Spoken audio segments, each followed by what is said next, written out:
In 2005, a woman walked into a federal courthouse. She wasn't there to testify or seek justice. She was there to surrender. Heather Talshiv had been on the run for 12 long years, a ghost in a system that had long given up on finding her. And when she finally showed up, everyone thought they had found a victim. But what if Heather wasn't the victim? What if she was the mastermind all along? This is the story of one of the most daring heists in U.S. history, and the woman at its heart. Heather's story begins far from the bright lights and big money of Las Vegas. Born into the Seneca tribe near Buffalo, New York, her childhood was a landscape of conflict. A bitter divorce tore her family apart, and a cruel stepmother made her home a place of fear, not comfort. At school, she was an outcast, alienated and alone. But Heather had one thing that made her stand out: her striking beauty.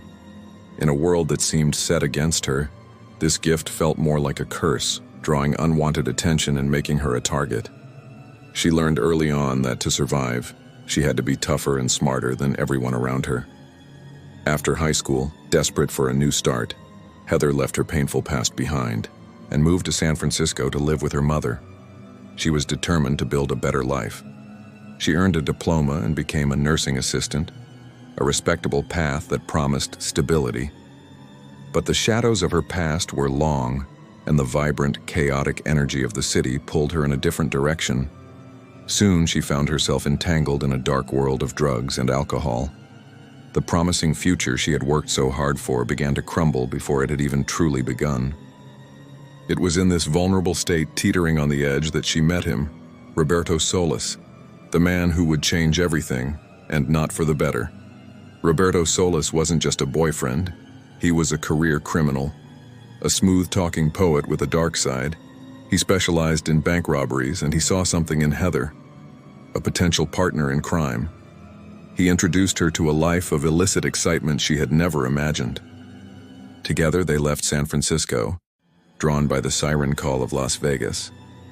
The dazzling lights of the Strip might have promised glamour and fortune, but for Heather, they were just masking a deeper, more dangerous darkness that was about to consume her. Under Roberto's influence, her descent into the criminal underworld was swift and absolute. But Heather wasn't just a follower. She had ambitions of her own, a desire to prove herself in a world that had always underestimated her. One night, she confided in Roberto. She didn't just want to be his accomplice, she wanted to do something bold, something that would make people take notice. She wanted to drive an armored truck. In the male-dominated world of cash in transit, it was an audacious goal. Roberto, ever the opportunist, saw the potential immediately. This wasn't just Heather's dream.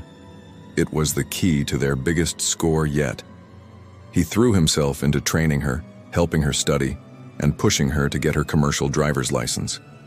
Before long, she was hired, sitting behind the wheel of a massive armored vehicle. What looked like a legitimate, empowering new career was, in reality, the final piece of a meticulously crafted criminal puzzle. On a crisp October morning in 1993, Heather and her two co-workers began their usual route. They picked up millions of dollars in cash from a major bank, destined for the vaults of a local casino. It was a routine job, one they'd done countless times. But this time was different. After the first pickup, the truck, with Heather at the wheel, simply vanished. At the casino, the staff waited. An hour passed, then another. The scheduled delivery time came and went. Panic began to set in. Frantic phone calls were made. The police were alerted. Authorities immediately suspected the worst, a violent kidnapping. The media narrative was clear. A ruthless crime syndicate had ambushed the truck, taken the money, and abducted the innocent female driver.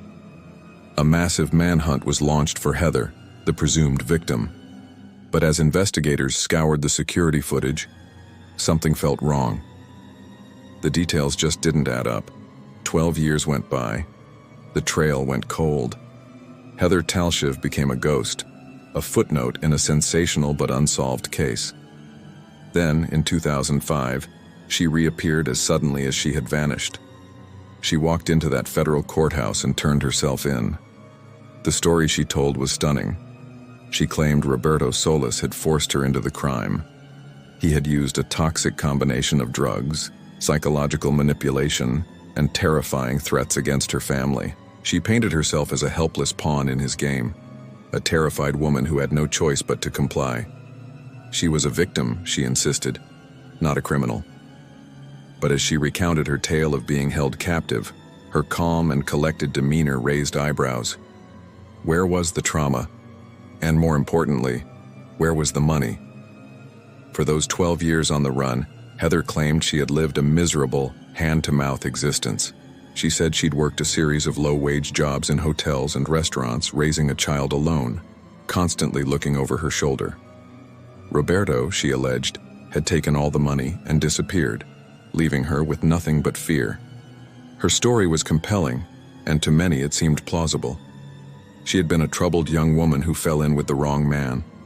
But as the years passed and the dust settled, something about her narrative began to unravel. Her life after the heist, it turned out, might not have been as tragic as she made it seem.